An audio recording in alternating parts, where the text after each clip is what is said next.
Coucou, aujourd'hui je vais te parler de télétravail. Alors ce sujet va se dérouler en deux temps, dans deux vidéos. Pourquoi? Parce qu'aujourd'hui je tenais vraiment, ça me tenait à cœur de t'adresser un message par rapport à cette situation. D'abord je voulais évoquer les deux cas de figure qui se présentent aujourd'hui avec cet état de confinement. Alors tu vas peut-être te retrouver dans un des deux cas de figure, c'est-à-dire que dans le premier cas, soit avant ce confinement, tu travaillais déjà de chez toi, mais aujourd'hui tu te retrouves avec les enfants autour de toi, à gérer l'école, à devoir cuisiner 2 fois plus, etc. Donc, je suis dans ce cas-là, notamment. Et puis il y a le deuxième cas de figure, ou bien habituellement tu travailles dans une entreprise, dans des locaux, dans un bureau avec des heures bien précises et aujourd'hui tu te retrouves à travailler chez toi dans une pièce qui n'est pas forcément adaptée au télétravail et toujours avec les enfants autour de toi et l'école évidemment.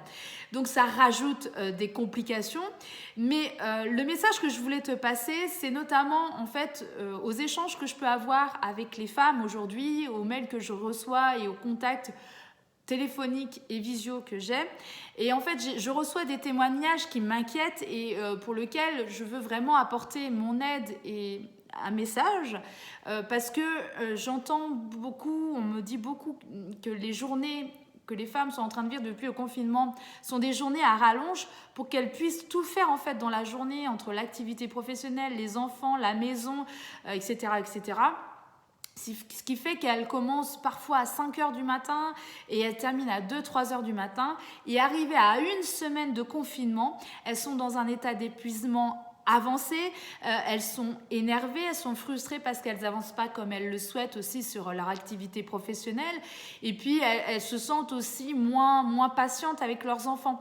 Donc c'est vraiment pas ce que je te souhaite et ce que j'ai envie de te dire aujourd'hui, c'est vraiment de prendre soin de ta santé, de capitaliser ton énergie aujourd'hui dans ce confinement et d'adapter vraiment ton temps de travail par rapport à ta vie actuelle de confinement et non pas l'inverse.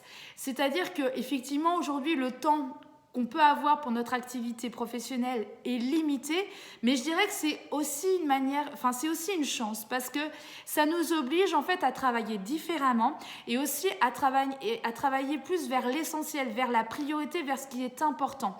Que peut-être en temps normal, on peut avoir tendance à procrastiner, à s'éparpiller sur des tâches diverses et variées parce qu'on peut être interrompu par un collègue qui rentre dans un bureau, par un téléphone qu'on n'a pas forcément aujourd'hui. Donc il faut vraiment essayer d'optimiser ce temps qui est peut-être limité mais pour lequel tu peux travailler de manière efficace et vraiment te focaliser sur les tâches les plus importantes et qui sont nécessaires de faire.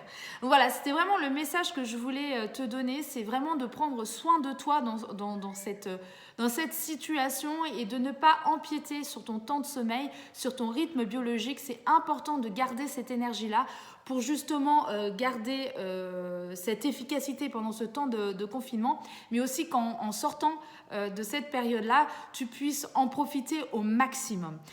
Donc voilà, c'était le message du jour et demain je te donnerai des conseils justement pour plus d'ordre organisationnel. D'ici là, n'hésite pas à me poser tes questions, à me laisser des messages si jamais tu te retrouves dans cette situation avec des amplitudes horaires beaucoup trop importantes. Et puis, je te dis à demain pour une prochaine vidéo. Prends bien soin de toi. Salut, salut!